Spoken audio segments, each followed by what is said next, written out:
Hey guys, kakagising ko lang ulit kasi nagising din ako ng maaga, mga 6 AM kasi nag-request yung pamangkin ko na ihatid siya sa school niya kasi last day na namin ngayon at pauwi na kami ng Cavite. Napuyat din kami lahat kasi fiesta dito kahapon sa Tigaon kaya tingnan mo hulas pa ako kasi uminom din kami kagabi.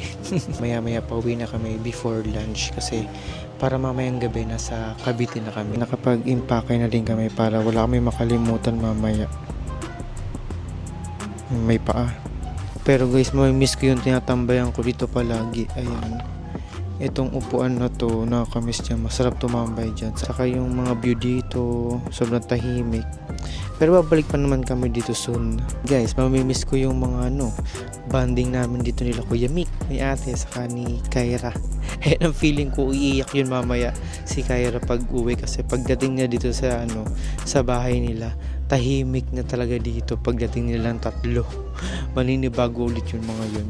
Pero syempre kami din maninibago ulit. Mamimiss namin sila. Back to syudad na naman tayo guys. Cavite girl na naman tayo.